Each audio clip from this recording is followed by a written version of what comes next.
महिला मानक पई आसीगला सबुठु बड़ खबर। नारी सशक्तिकरण करिबे राज्य सरकार। एहाकु दृष्टि रखी चलित बजेट रे नारी को गुरुत्व दिया जायछि। सुभद्रा योजना रे आसीगला आउ एक सुभद्रा प्लस।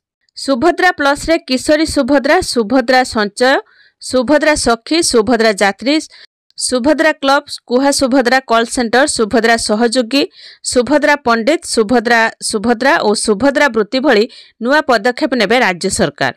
तेबे 5 वर्ष रे समस्त योग्य महिला को 50,000 टंका प्रदान करा जिवो।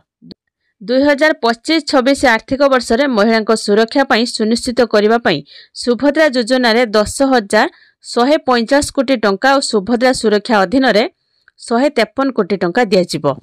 से भली सुभद्रा सुरक्षा नुआ योजना पई 153 कोटी टंका व्ययबराद करा जायछि। एथि सहित नुआ योजना हिसाब रे गरीब झियों विवाह पई मुख्यमंत्री कन्या विवाह योजना रे 12 कोटी टंका व्ययबराद करा जायछि।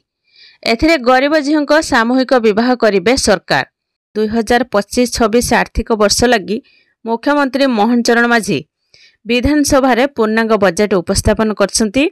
सेथि मध्यरु मुख्यमंत्री कन्या विवाह योजना घोषणा करा जायछि। एई योजना अधीन रे गरीब परिवार झियों विवाह करिबे राज्य सरकार। एथिपई बजेट रे 12 कोटी रो व्ययबराद करा जायछि। तेबे राज्य रे आरंभ हेबो मुख्यमंत्री कन्या विवाह योजना। गरीब परिवार झियों विवाह करिबे राज्य सरकार। एथिपई राज्य बजेट रे 12 कोटी रो व्ययबराद करछंती मुख्यमंत्री मोहन चरण माझी। तेबे एई नुआ योजना रे राज्यर गरीब श्रेणी रो झियो माने उपकृत हेबे। मुख्यमंत्री मोहन चरण माझी बड़ घोषणा करछंती। कन्या विवाह योजना आरंभ करबा नै व्ययबराद करछंती। एई नुआ योजना रे राज्यर गरीब श्रेणी रो झियो माने उपकृत हेबाकू जाउछंती।